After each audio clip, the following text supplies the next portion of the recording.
Hey Peyton, nice to see you again on this beautiful day. And this time with a quote by an unknown source. Fascinating.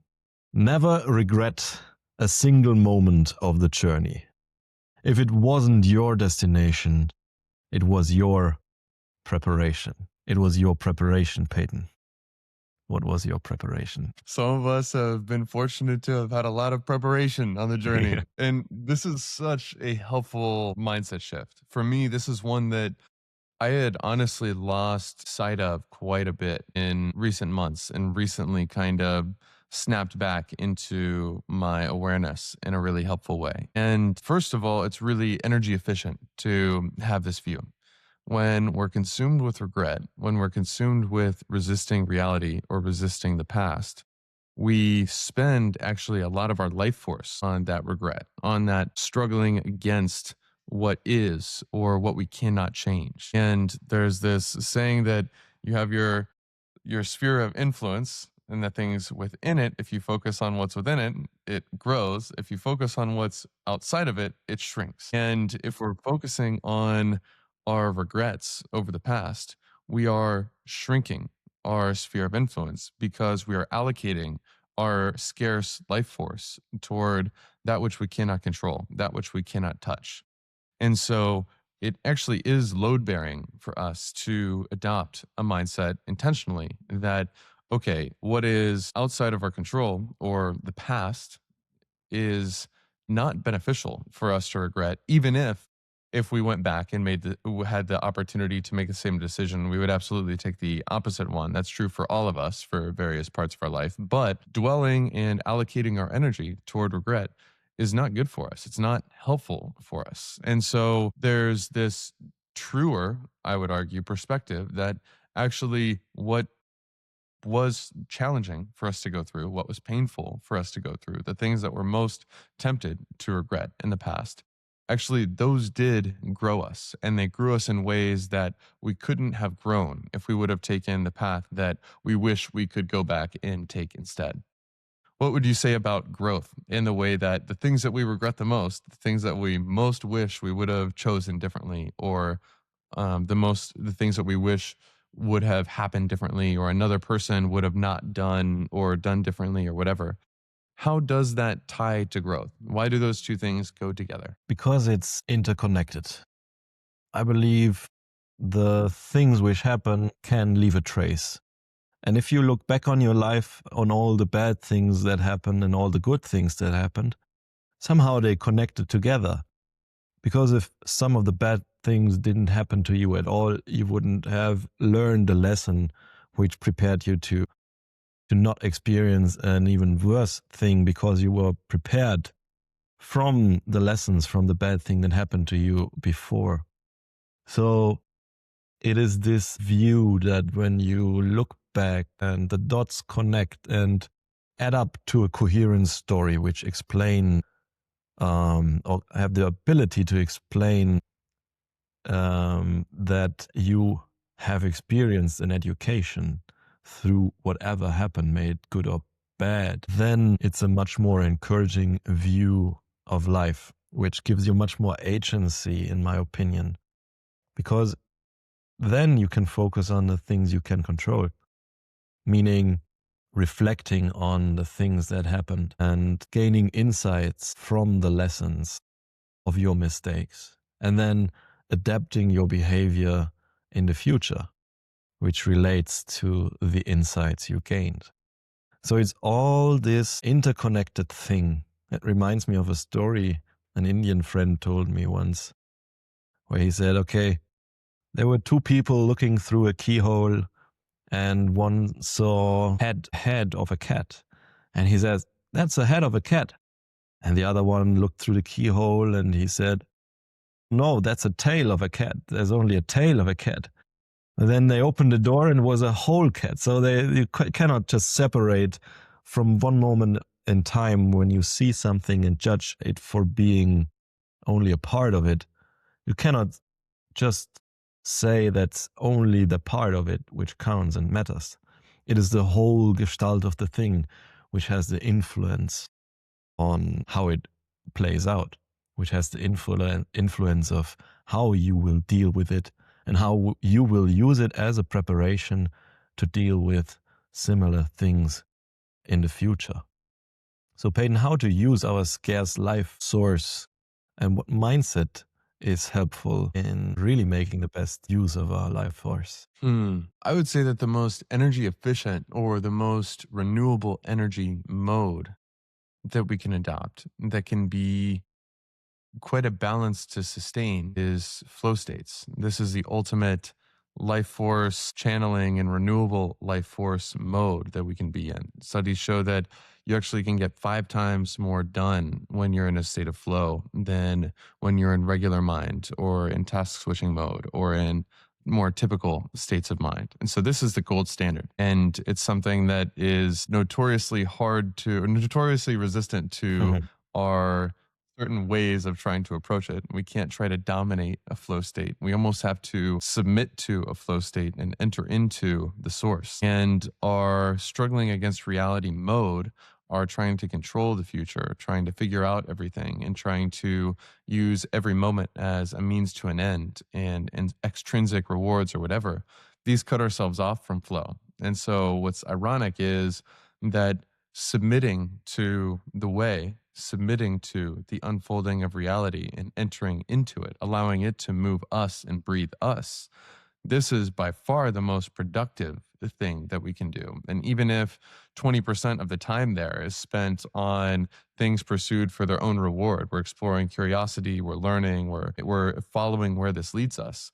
Oftentimes, the X productive, and almost always in my experience, the 5x productivity and the vastly, vastly superior quality of the outputs, the insights that only arise in these flows, etc., vastly overweigh and counteract any of the quote unquote lack of focus that these states can bring, where we can't actually command them like a slave. We actually need to yield to them and allow them to move through us.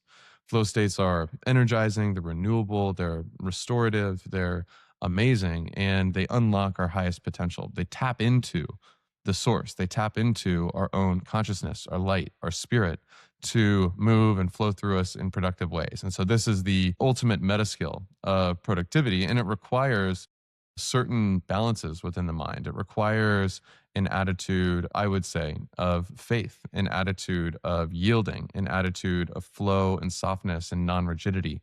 And it requires not cutting ourselves off from it. If we are too caught up in our rigid identity, we cannot enter flow. If we are too consumed by our regrets of the past, for example, we cannot enter flow. If we are too distracted with 1,000 different things that fragment our attention, we cannot enter flow. It is a delicate art form and a balance that even the people that are really into flow states and use them regularly and find them an important tool, or more than a tool, the ultimate practice of their creativity and productivity, even those people are not totally in command. They might have 4 out of 5 good days per week, and a good day means that 4 hours are spent in a flow state, something like that. But even that is transformational in terms of what we are capable of. So this is the ultimate level.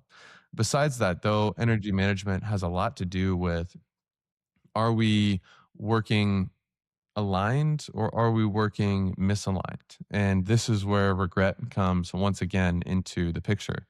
Anytime we are in a state of resistance, anytime we're in a state of judgment, anytime we're in a state of regret, we are spending some of our energy in, we're sort of driving with a foot on the gas and the other foot to some extent on the brakes at the same time. And this is much, much less energy efficient than taking our foot off the brakes and committing to going with reality. At the same time, it's so hard to do. There's a reason why so many of us, myself included, struggle with this greatly. It's so easy to come into a story. I would say a common trigger is, this person wronged me. This person lied or stole or did something immoral that I would never do. I have this judgment about this person should be some other way or should not have done this or whatever. And these, in my experience, can be some of the grippiest things that just almost feel like a magnet of our foot to the brake. And it's, even when we realize what we're doing, it's so hard to take the foot off the brake. And when we look away for 2 seconds, our foot is back on the brake, resisting reality again. I think these can be super triggers, especially when we have unconscious cycles of projection that can just activate a part of our system to want to hijack us and come to the surface and fight against other parts of ourselves, fight against reality, get into super resistance mode, get into anger mode. This person is my enemy mode, blah, blah, blah, blah, blah. These temptations are so overwhelming and strong, and they will emerge for all of us. And so it's not something to judge ourselves about that this happens by any means, but they're not helpful. Mhm. And we should recognize that spending our energy in this way doesn't bring us closer to the existence we want to have. It doesn't bring us closer to the creativity we want to have, to the results we want to have, to the universe that we want to manifest. And so, even if it's quote unquote justified to regret something or to be angry at somebody else or to judge something, whatever, we can learn slowly and forget and relearn, as I need to do over and over and over, that this is not actually serving us. And in that recognition, the clearer we can make it, the clearer that we can recognize the effect and the moment of the cause, then when it arises, when we start to get on the train, we can step off the train that's going in the wrong direction a little bit earlier and before the train accelerates and brings us so far, or before we waste so much energy driving for an hour with our foot on the brakes at the same time as the gas, or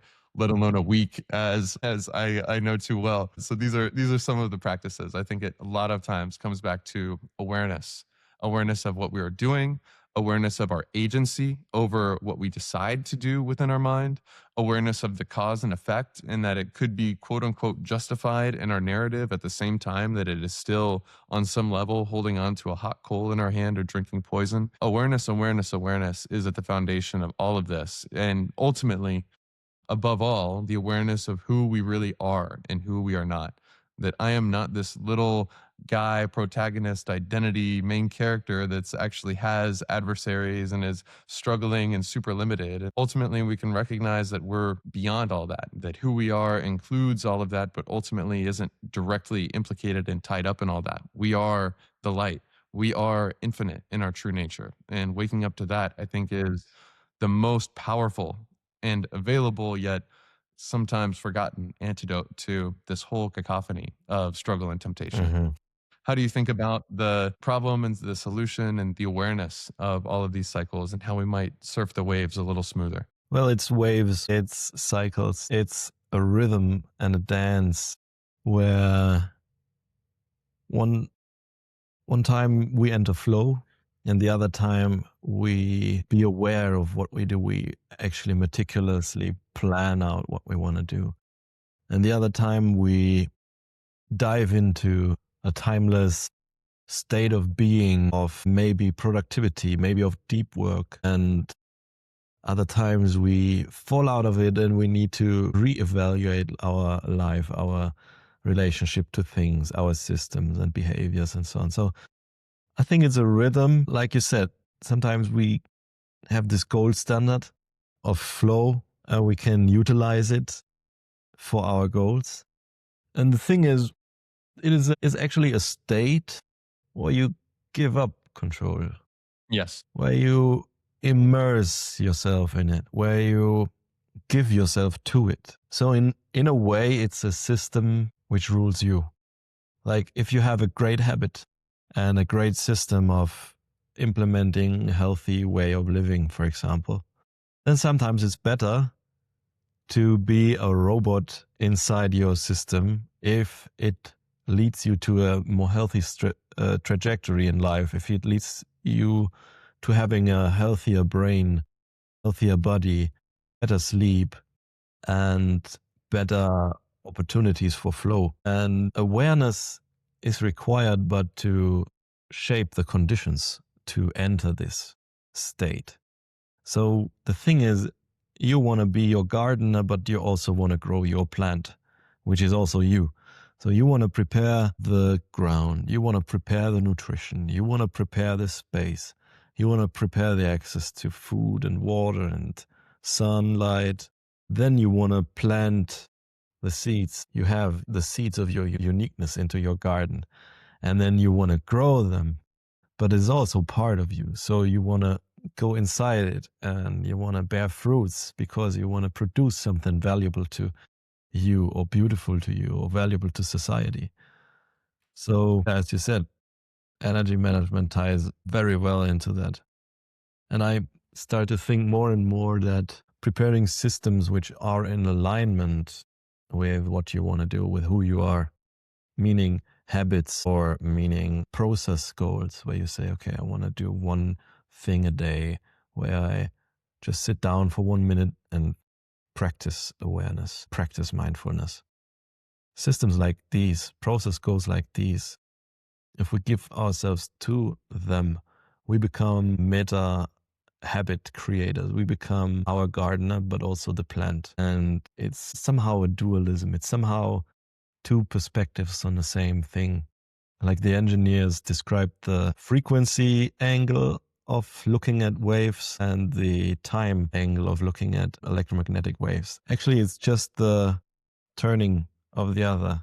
It's like Janus phase. It's like the same thing, but from a different perspective, but necessary for shaping the condition to make the state of being, the mode of being more available to us. So this also refers back to the quote where the journey is the destination. It's the process which is the thing to focus on if you really want to love what you do. There's this famous quote which often gets misunderstood. I guess it's from Steve Jobs, where he says, okay, love what you do. And it's not meaning do what you love, but it's meaning, okay, actively shape what you do and actively try to love what you do so that what you do will take the shape of what you love. And then it's like this circle which circles around again. And then you have a life which is flow in living. When you are oftentimes in flow states, then you lead a life which is pretty good to you. Japanese call it ikigai. And Peyton, did you find special activities or special habits or practices which help you reach that state and help you make it more likely that this state is to be reached in a regular manner, on a regular? For sure. For sure. Yeah, and when I think to what are the most essential elements of finding and integrating flow into our regular week, whether it's our work week or whether it's creative on our own time, a lot of them do come, not all of the principles, but a lot of the helpful things come down to via negativa. And I would say the most foundation is our attention must be not yanked on from 1,000 different directions to Mhm. enter flow. We cannot enter flow if we are task switching. We cannot enter flow if we are interrupted all the time. We cannot enter flow if our environment is screaming at us, if people are stopping by and interrupting us, etc. It just it will not work. We have to, it takes a while to enter into flow. You want to sustain it and it has to be gentle. You can't force yourself into flow. And so shaping the environment, removing the things that are detracting from it, etc. Really important. Our phone is probably the biggest one. You basically want to turn your phone into a brick if you want to be in flow states and accomplish real deep work where you can do 5 times as much. The other piece, though, a lot of it has to do with the contents of our own mind. A reactive mind is far less likely to be in flow. A mind grasping for control is far less likely to be in flow. A defensive mind, and this can be really tricky, is far less likely to be in flow. If we are not leaving ourselves vulnerable in some way, we can't really enter flow. If we're constantly editing as we go and we're being too perfectionist as we go, rather than allowing what emerges to emerge, we're going to choke the flow. And so a lot of it is about what we need to stop doing or remove, etc., that get in the way. And ultimately, it is this weird paradox where it's so much more effortless than a lot of our other ways of working or creating. And yet it does so much more. It moves through stuff like a rock through water. But we have to take out the things that cut it off, that constrict it, that chop it up, because it's very vulnerable to getting chopped up. If we take a phone call every 30 minutes, it's just going to kill the whole thing. And so, in recognizing that it is this very valuable thing, it does deserve to be guarded and prioritized. It is something that we want to schedule around and to make it the top thing, and everything else kind of works around it. These are important elements. The other one is, though, cultivating awareness in general. If we have a mind that is constantly interrupting us, then it can be as bad as our phone interrupting us. And I would say the other is our dopamine system. And some people are more sensitive to this than others, but things like sleep, things like our relationship with various forms of dopamine traps outside of when we're working, these are not independent. These do have a major effect on how our system works, how our system moves, whether or not we can be drawn and guided and coaxed into this, versus if we just cannot be stimulated or intrinsically motivated by what's in front of us. All of these things matter. And I will say personal experience, and I think a lot of people can relate to this, certain times of day are better. Doing it in the morning before you douse yourself in a ton of stuff is easier than doing it in the afternoon after you've been in reactivity and arguments all day. And what we do before we begin work in the morning is really important. And for me, I find no social media, no any form of dopamine related stuff unless it's just praying, meditating, learning, journaling, and really getting into, for me, I find that a spiritual balance with prayer and meditation and journaling is just unbelievably conducive. Not that that's a means to an end, but it's like probably prioritizing and honoring and devoting to the source first seems to lay a balance with the whole relationship with this transcendent part of ourselves, that it naturally tends to flow in the next circumstance that we find ourselves in. So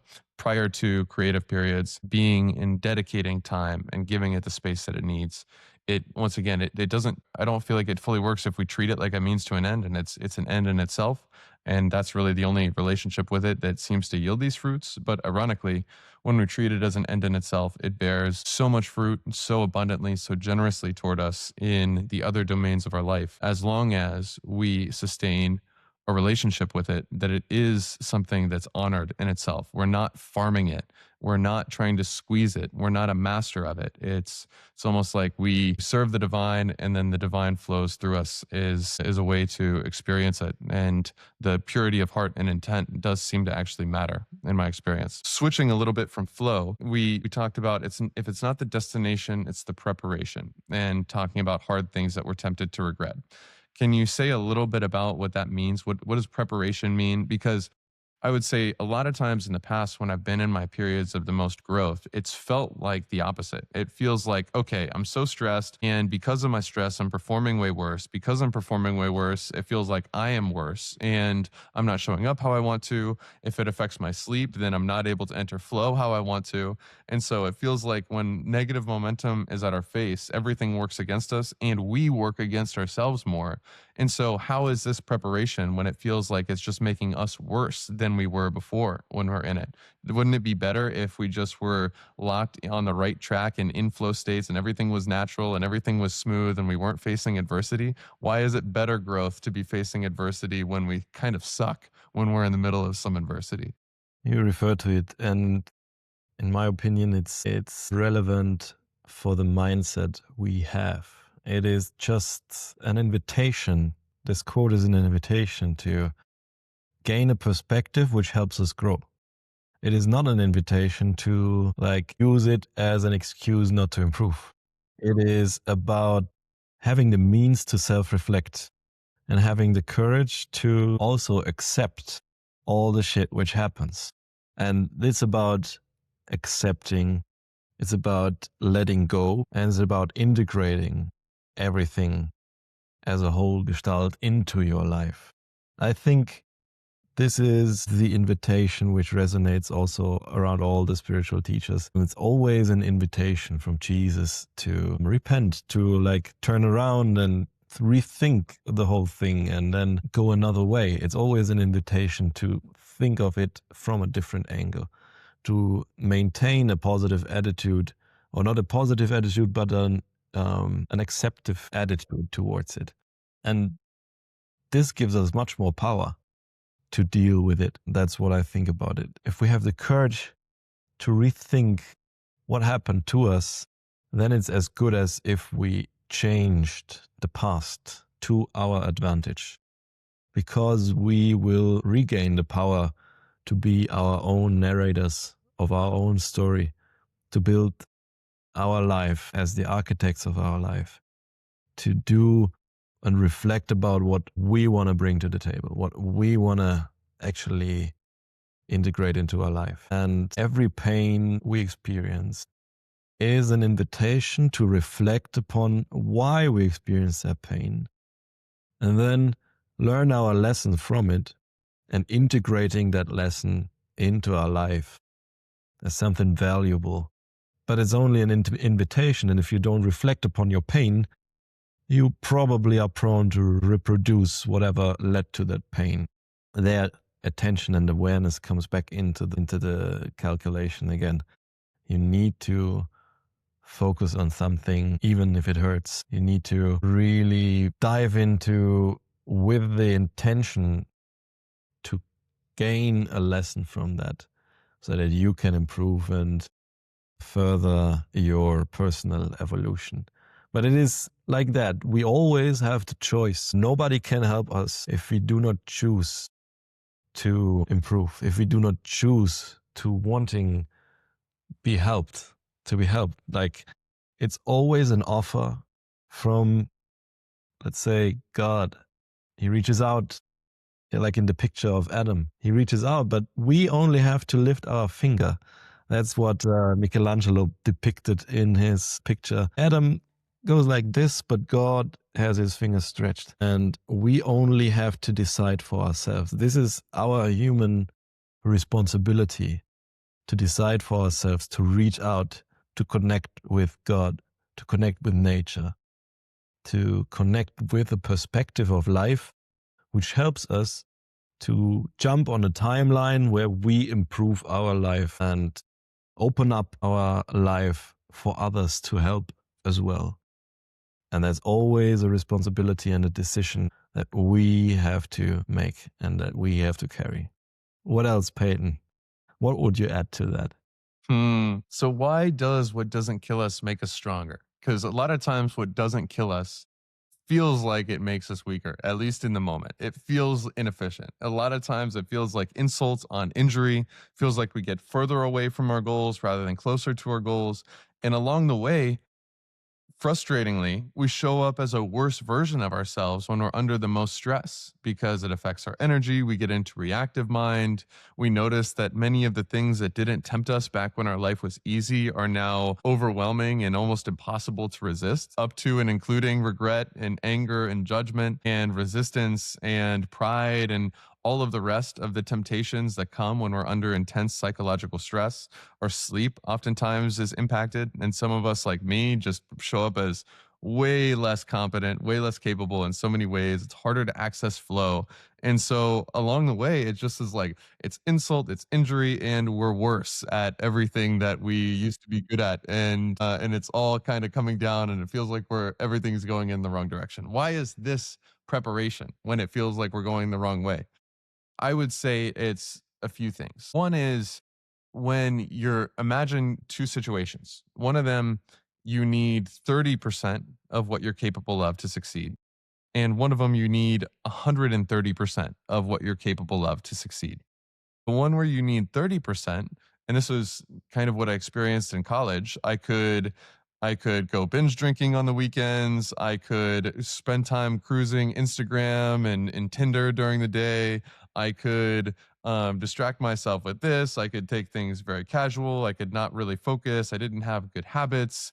And I kind of did what I wanted. I was in several dopamine traps at the time, and still everything was really easy. It just was not hard, and I got all the good grades, but I didn't grow that much during some of these seasons as a person because I didn't need to. Nothing demanded much of me. I learned as I went, and I was kind of on the trajectory of the people around me, and I succeeded within the environment, but it didn't evolve me as a person. versus later at one point I bought a business where it was 130% of what I was capable of. I had all of these adversaries all around me. I had these employees that were really hard to manage. I was 24 and 25 with not no leadership experience, and so all of a sudden I realized, and like it was just all the skills that I needed I didn't have, and I didn't know anything about the environment. I lacked common sense. My intuition was untrained. I just was floundering and scrambling in all directions just to hold on. Mhm. It was 130% of what I was capable of. This was the time that even though I was getting my ass kicked and I was scrambling and I was reactive and I couldn't be who I most wanted to be at the time in many ways, and whatever. I had so many small failures and regrets and insults on injury and all this stuff. And for a long time, I had bad sleep, which made my performance even worse. Yada yada yada. This was what actually grew me, because to get to 130% and to be able to do that, I had to learn how to lead. I had to learn from my mistakes. I had to admit my mistakes to myself in order to learn from them. I had to get humbled over and over and over again to actually learn, develop my intuition, figure out what sides of me I can trust, understand prioritization, because now energy and productivity is a scarce resource. I had to make hard decisions. I had to lean into the things that I didn't want to do, because I learned that if I didn't address something early on, it would become a 5 times worse problem later. I had to learn to manage things proactively, erase my pain tolerance, all of these aspects of growth. I only got them because I was forced. Like, I would not have woken up every morning at 5:45 a.m. unless I was absolutely forced to. Mhm. And I hated it. And it sucked and Mhm. it was brutal and all that stuff. But because it demanded 130% of the capacity I had to begin with, I had to figure out how to grow that 30% or whatever it was. Maybe it was twice what I was capable of. I had to figure out how to make up that distance. And so I had to learn habit manipulation and energy management and leadership. I had to learn how to lean into pain and pain and pain. And all of this stuff was only because it was beyond what I was capable of. And it gave me good feedback. Like, if I was in a college class that demanded 30% of what I was capable of, I could take a bad strategy and still win. And so I didn't actually get feedback on what ultimately worked, what ultimately increased my capacity versus what decreased. I could decrease my capacity 50% and still succeed there. Whereas if I'm stretched beyond my limit, I can't afford to give up 30% of my capacity to dopamine traps. I can't afford to make some of these same sub optimizations or anti optimizations that I could get away with when things were easy. And so, even though it totally harms us in the near term, even though it beats us down and we're less in the near term, it forces us to evolve beyond what we were capable of before. And ultimately, it can humble us. And what I needed the most was just seeing that me on my own, trying to figure out the future, trying to control everything, trying to be Mr. Clever Guy that works really hard and tries to figure everything out and thinks I can do everything on my own strength. That mindset ultimately had to just die entirely for me to be capable of it. I had to learn that I had to lean on a power that was greater than anything that I could do on my own. Mhm. I had to learn that I was not capable of running this ship from the little ego guy, and that unless I could tap into the power of the source, I was not able to lead how I needed to lead. I was not able to create how I needed to create. I was not able to strategize how I needed to strategize. It forced me to look for greater resources than what I could muster on my own. This is something I was never forced to do before then, when everything required 100% or less of my capacity. Once I needed more than 100%, I had to find out how to tap into stuff that was greater than what I could ever be. And it put me in my place in a way that I really needed. It really did. It put me into submission underneath the divine, underneath reality, in a way that I needed to be forced to that, because I didn't find it on my own before that in the same way. And so this, I think, is the growth of the shit that, and you better believe I regretted that shit so bad. Like, I was in so much regret. If I could have gone back in time, if you would have given me a time machine, I would have smashed the button. And yet I couldn't. And so it was so much preparation. And so many of the things that I've regretted along the way ended up being what enabled me to succeed at a larger thing on a larger scale that came on later, including even the challenges that I've experienced in recent times, including even the things that I'm going to experience in the next 3 to 6 months, which will continue to be very challenging in my path. Like I'm under no illusions that I'm in the clear and it's all clear skies and everything will be easy from now on. There's still going to be times when I'm tempted with this powerful regret, this temptation that this person should be different over there, that I should not have done this, that I wish I could go back in time, all of this stuff. And the helpful perspective for me is like, one, this is the preparation that I need, but can't even see that I'm needing. And I can't even see all the ways that it's preparing me. And I can't even see all the things that it's preparing me for that I wouldn't be capable of if I wasn't going through this. And two, if I'm just wallowing in my regret over this shit, I am just throwing away and wasting my life force and my energy and my flow and when I can least afford it. And so let's not waste a valuable resource when it's actually really needed and scarce and we got to push all we can for where we're at.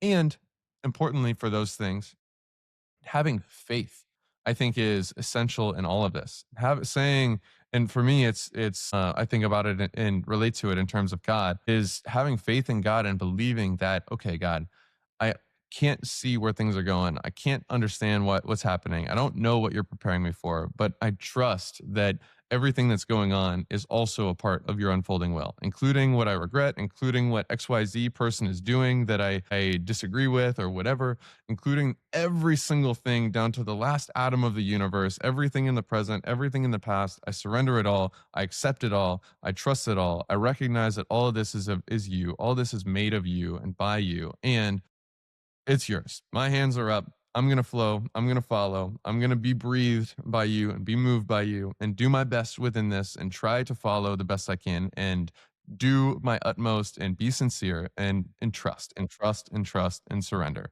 This I think is it's ironic. You would think that trusting and surrendering and going with and yielding is a less powerful move, but this is a lot of times the highest capacity that we can tap into, that we need the most when it is the hardest to remember how essential that it is. So, this is the practice for me right now. This is the practice for my phase. This is one of my highest intentions for the new year. That includes forgiveness, by the way, radical forgiveness, radical acceptance of other people. I am really working on this. I lose sight of it and I need to come back to it. And I do come back to it. And then I lose it again. Then I come back to it. And so this is the dance. This is the surfing and riding the waves that I'm trying to This surf. is the How dance, about you, man. man? What are your intentions out of all this? Well, you talk about stories which I hear from many people, many entrepreneurs, which have the similar way of receiving challenges, but dealing with it through trusting and through going above their abilities. And there's also a particular dance because flow emerges when your skills match your abilities and the challenge matches the abilities of your skills, like so. And you grow, but from challenges which are bigger than your current abilities. Sometimes that's painful, but also necessary.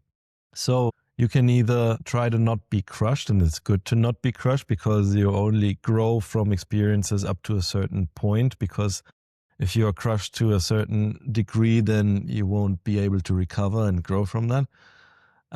Therefore, also mindfully choosing the amount of challenges you let yourself be confronted with to the amount that's possible.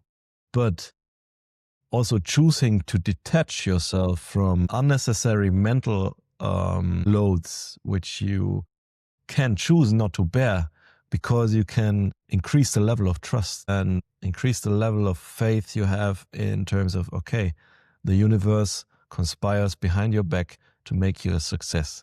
And if you trust that superstition and superstitious belief, it's much more easy. It's easier to really unload some mental loads and therefore get better at a certain stuff and then focus on a tiny step and then focus on the next step and the next step and improve.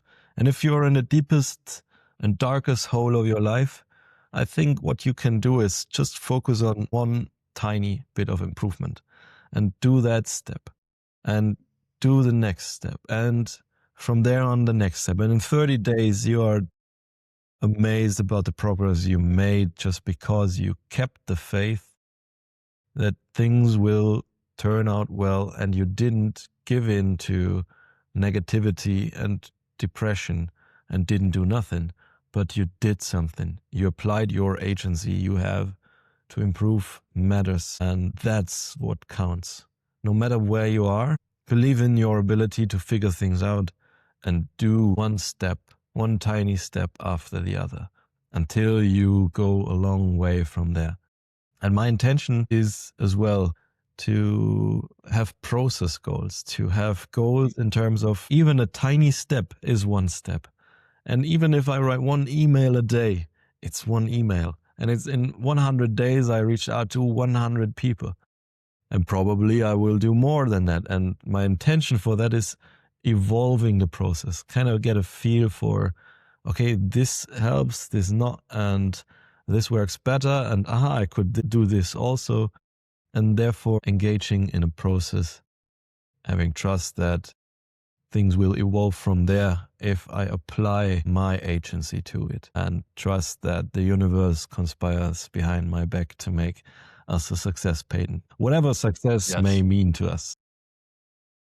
That's right. That's my intention, man. Beautiful.